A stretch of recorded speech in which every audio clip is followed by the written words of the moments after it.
Welcome back to Through the Portal. I'm Ridge and this is Garrett, and today we're going to be talking about bans and erratas and our philosophy and really just have a discussion about that. Yeah, obviously that's come up recently. Anytime we come out with a new set, there's typically a set of cards and an update to the comprehensive rule book. There might be a couple cards that need an errata, a ban, everything. And we try to do those with set releases and far and few between. I think our stance as a company has been to do the fewest amount of bans and erratas as possible, right? That's the goal. I mean, in an ideal world, bans and erratas don't exist, but, just with every time we even make a card and add it to the game, it just exponentially increases the chance of it affecting the game, in a significant way. So, we do our best. We're a smaller indie studio, and so we do make mistakes sometimes, but, over the course of about 750 cards, I feel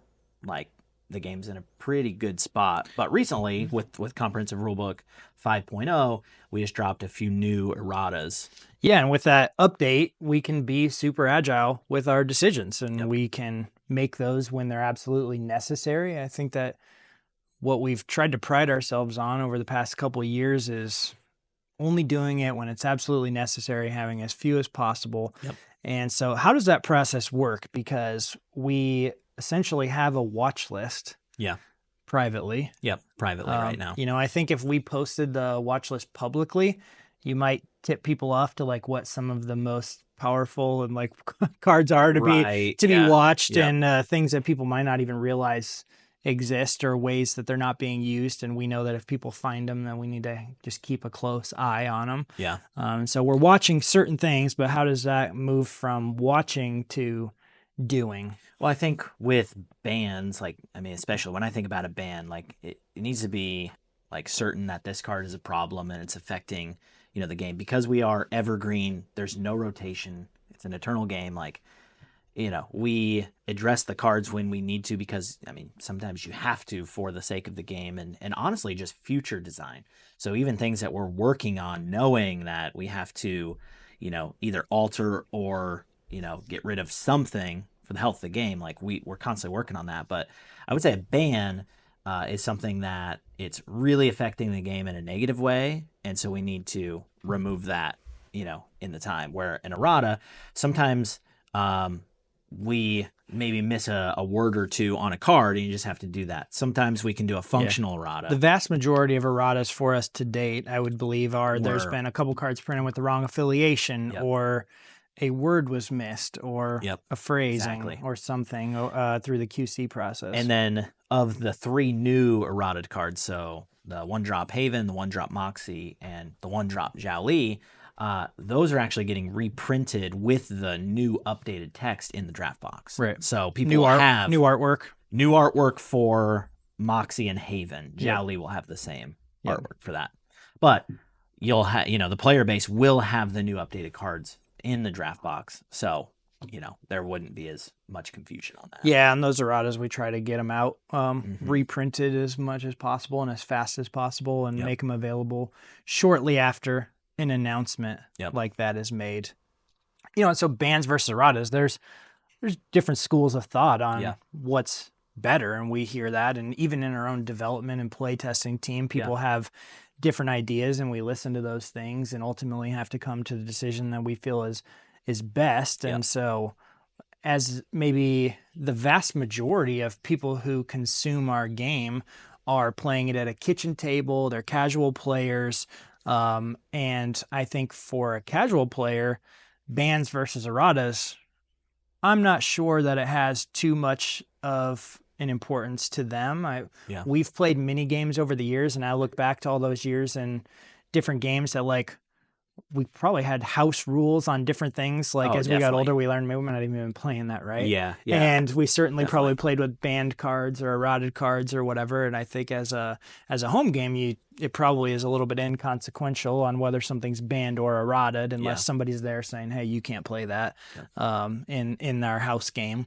But as far as organized play, I think either one of those things isn't the most fun thing to do. I think if you were to unknowingly show up to an event with a card that's banned and your deck and cards are unplayable and you got to find something else, that's Yeah. that's not a fun experience. Yeah, I mean, I've played games where my favorite cards or combos get banned, and it's not a good feeling, but I can remember one card we had a lot of, and it was in yeah, a lot of our decks for one game, and then it exactly. got banned, and it's like, well, I might as well throw that card away. Yeah. And so Yeah. we don't want that feeling. I remember that feeling, and that was a terrible experience. Or even just like a restriction, like ban errata and then restricted lists, like pros and cons to all those. Currently, we don't have like a restricted list in Alpha Clash because I think that gets even more confusing in terms of the the deck building do's, don'ts, things like that. But just know that we don't take those decisions lightly. I mean, it's really It's like comprehensive deep discussions with multiple people, and I think it probably feels like an abrupt thing, like they just decided to do this, and it's like, well, that's been on the table for 18 months. We just haven't talked about it because that wouldn't be a good thing for the game. But especially going into the cosmic block, yeah, that the game design there, also having the ability to put it into the draft box and have the functional reprint of that with updated text. Like it was a really good time for some of those changes. Yeah, and I think that there's some cards that get printed, and at the time, they serve a purpose for a season or a reason. And I go back to the Clash buffs in set 1. When we first put out the game, they were meant to be a very powerful, influential thing to make Clash buffs important. Yep. And then there was a couple that needed change, errata. There were constantly, from the day those were dropped, they were on the watch list of things. And so we knew that the design space moving forward, eventually as we got into a second and third set, there might not be a space for those without having to all of a sudden push every other Clash buff that ever gets made, because otherwise why would you play those? You know what I did miss though about the zero cost buffs is it just kept that tension in the game of like, do you have a buff right now? Like whether you had one or not, you didn't have a leftover resource you had the bluff. But I mean, we reintroduced the zero drop buff in Equilibrium. Yeah. Zero cost buffs are back. Yep. So there's a couple of zero cost Clash buffs in the newest set, Equilibrium. And, we've said a couple times, like our goal is always to do neither. We've only technically banned 5 cards in the history of the 5 sets, which was kind of one card. Yeah. All 5 did the same thing. And just one in each color. And so we've been pretty apprehensive to outright ban at this point. And we've tried to keep the erratas to a minimum, but I think it's a testament to the testing and the dev team, the fact that we have had that, so few to do. So yeah, it gets harder each set to keep it balanced with things not rotating out. And I think that's a big thing is we don't have a rotation, which is essentially just a flat ban on entire sets of cards. And so I think every once in a while when we have to ban a card or errata a card, and maybe that's taken well or not taken well, it's like, well, fortunately we're not in a rotation because all of the cards would get banned, and so we don't want to do any of those things. That's not who we are. So we want your cards to stay playable and be able to enjoy those, but every once in a while things might have to change. And so we're kind of talking bans versus erratas. Why do you think we've leaned more into erratas, or what's kind of your philosophy behind that would make you lean that way with these specific cards, or things you know about coming up that would make you want to do that?